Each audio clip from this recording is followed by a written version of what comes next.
Political ideologies is the first topic we'll be discussing in online government. Hopefully by now you've taken your ideology tests and have figured out what you are. That is important because you as an individual are a very unique political being.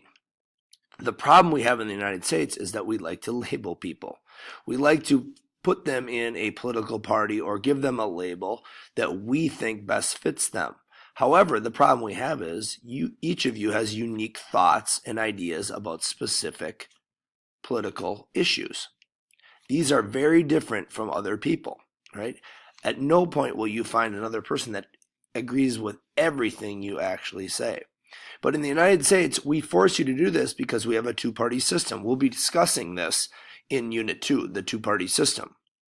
But when we look at a traditional ideological spectrum, we see something that looks like this, where you have liberals to the left and conservatives to the right, right? And we place ourselves on this. You can probably place yourself on this. If you're right, you're over to the right side, right? Or what we call a conservative. If you're left, we call you a liberal. We love to label people in the United States. We're very good at that. Here's an example. Hillary Clinton has been labeled a Democrat, a liberal, left, or blue. President Trump has been labeled Republican, conservative, right, or red. So what does that mean? Liberals tend to believe the following: that equality is important. They believe in a larger government. They believe that the government is responsible for taking care of people that can't help themselves.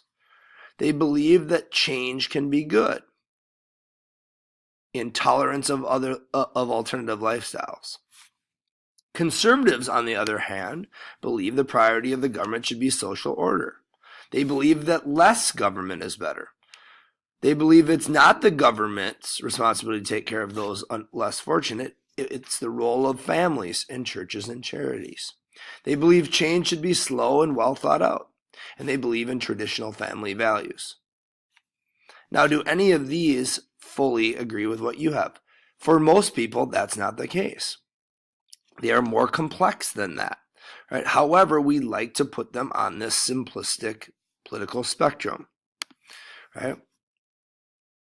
We like to call them left or liberal or right or conservative. We can go further and talk about economics and social structure. Here's an example of the economic spectrum. Liberals believe in broad government control of economics. Conservatives believe in limited government, laissez-faire, hands-off government, business, let the market decide. Socially, liberals favor limited government. Let people decide their lives, who they are to marry, what they do with their bodies, where conservatives believe that we should regulate marriage between male and female only, right? Pro-life, those are examples of social spectrums. But what happens if you are neither?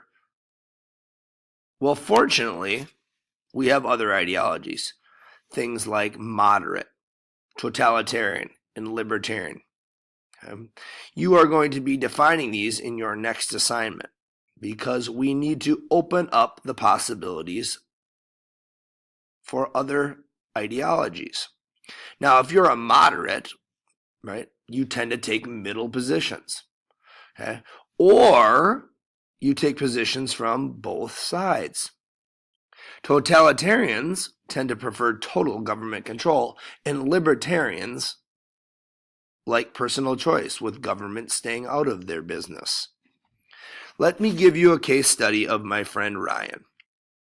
Ryan is a libertarian. He believes in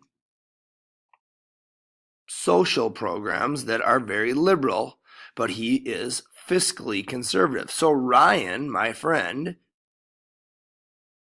believes that government should stay out of your business. What does that mean? He means the size of government should be small and they shouldn't take your money. Those are conservative principles. However, he also believes in a woman's right to choose and that we should legalize marijuana. Why? Let individuals choose what they do with their own bodies. The government shouldn't be dictating that. Ryan is a libertarian. What is the problem? There are no candidates for Ryan, so he is forced to choose. A better way to look at ideology may be to break it down into a 4-area grid. This is what I'm going to have you look at in your next assignment. These 4 areas where we see a social and economic spectrum, which has freedom and government control. Where do you find yourself? Please go to Schoology and look at the other ideological grid assignment. Please complete that and turn in to Schoology when you're finished.